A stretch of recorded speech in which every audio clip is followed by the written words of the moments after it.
Days after returning from the raid in Abbottabad, Pakistan, Mark Owen's squadron boarded an ancient C-130 transport plane for one more mission. The men wondered why the plane was so old. Then they found out the plane had been used in 1980 in the failed attempt to rescue the American hostages in Iran. Somebody thought it was a fitting piece of American history to carry the men to their secret meeting with the President of the United States. The story will continue in a moment.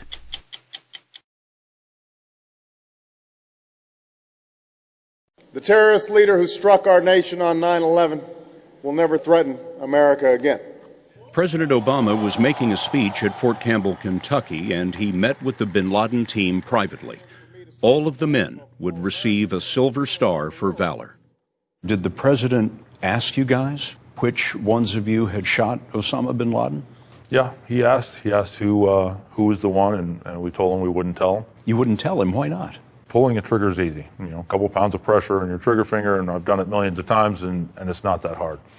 You know, so it's not about who that one person was. It's who, you know, it was about the team or the helicopter pilots or the intel folks that teed this whole thing up. Who cares who the one person is? It doesn't matter.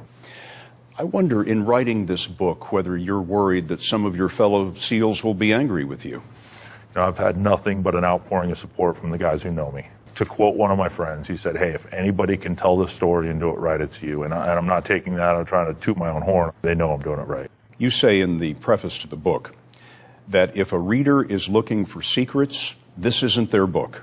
No, absolutely not. I'm not talking secrets. I'm not talking tactics. I don't even get into any of that stuff. But I really try and give the reader a sense of what it's like to be there. Publicly, the Pentagon is not happy about No Easy Day. They have a differing account of bin Laden's final minutes, saying that he was first shot when the SEALs were inside his bedroom. This book... Spokesman George Little said last week that Owen signed a secrecy agreement as a SEAL and should have submitted his book for editing by the government. And the author is in material breach of his secrecy agreements with the United States government. We believe that sensitive and classified information is contained in the book. I don't think I could be any clearer than that. But Owen insists there is nothing in the book that compromises the secrets of the United States or the safety of the SEALs. And there was one more thing that he wanted to say. The release of the book was timed to the anniversary of 9/11. My worry from the beginning is, you know, it's a political season. This book is not political whatsoever. It doesn't badmouth either party, and we specifically chose September 11th to keep it out of the politics. You know, if these crazies on either side of the aisle want to make it political, shame on them. The bin Laden raid was Mark Owen's last. A few months later, he went to New York and saw Ground Zero for the first time.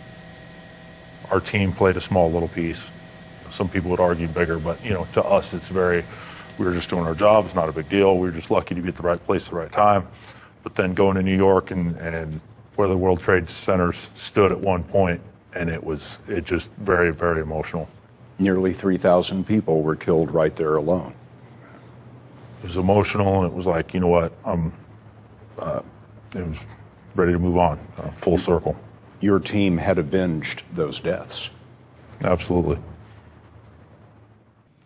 When word of the book No Easy Day came out last month, a cable news channel learned Mark Owen's real name and reported it. Since then, others have reported his name. We will not.